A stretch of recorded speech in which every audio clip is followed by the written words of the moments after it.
Who's on Dagobah?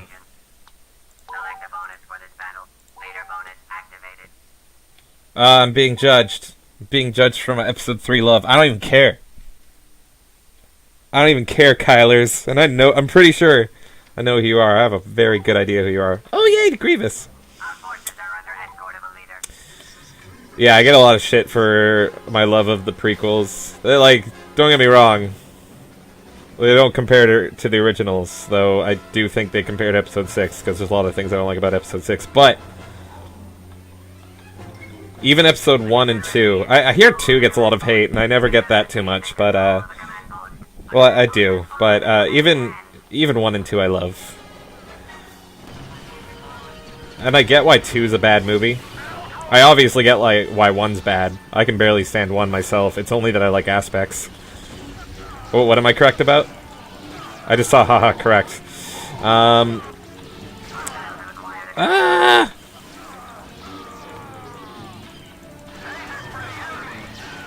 But the thing I like about 2 is only, like, I would not recommend it if you're not a Star Wars freak, because I like the politics of Star Wars, I like that whole thing, and 2's kind of the Cold War, almost. Oh, trip mines. 2's almost the Cold War, I feel, of the series. And I like seeing that tension and all the politics around it and seeing how they get led to war.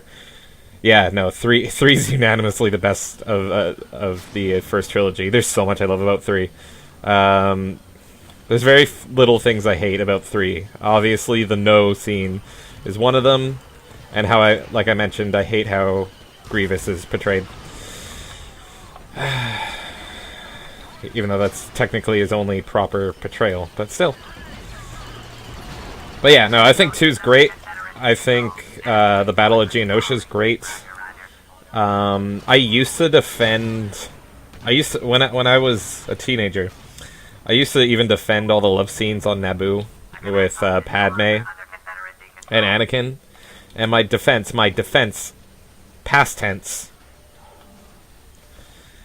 My defense past tense of the love scenes was, a lot of people said it was cheesy, and I said, it's Star Wars, love is supposed to be very, like, fantasy, like, very classic princess and hero, and, you know, the knight comes in and saves her pretty much, and so it's not real, not like that real style love, which is kind of contradictory, because I think Han Solo and Princess Leia have a very kind of real, raw love. It feels very real, and that's one of the good parts about it. But anyway, that was my defense for it, is that Star Wars has always been very cheesy and everything with its love. It's very classic.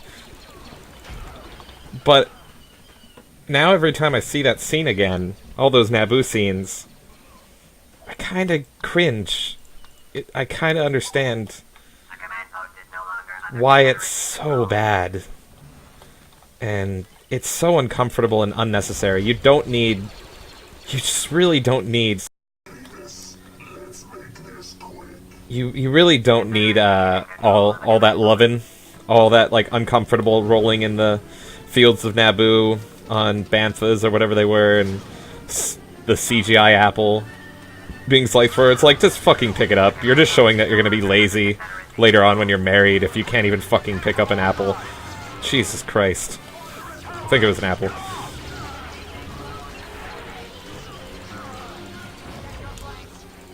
Okay. I'm gonna hit you, and I'm gonna hit you. Good.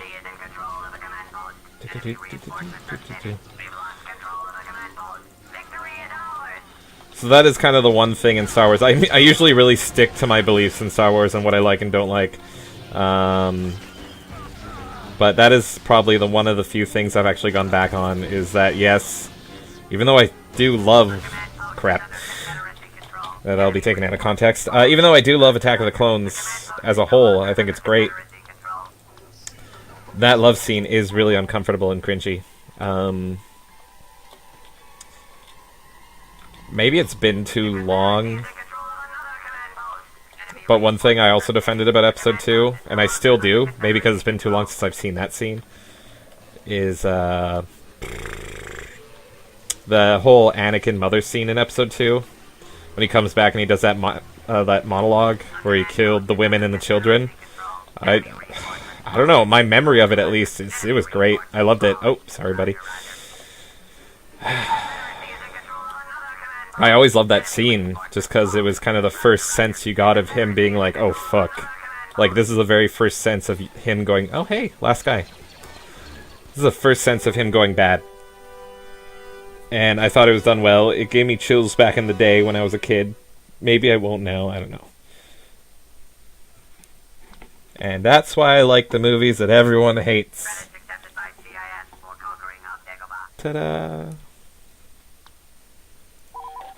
Yeah, Hanley is legit. I think a combination of good scriptwriting, sexual tension, and good chemistry between the actors, whereas Anakin and Padme just seem forced. Forced? Forced? I see what you did there. I don't know if that was intentional or not, but that was fucking brilliant. Anakin and Padme just seem forced.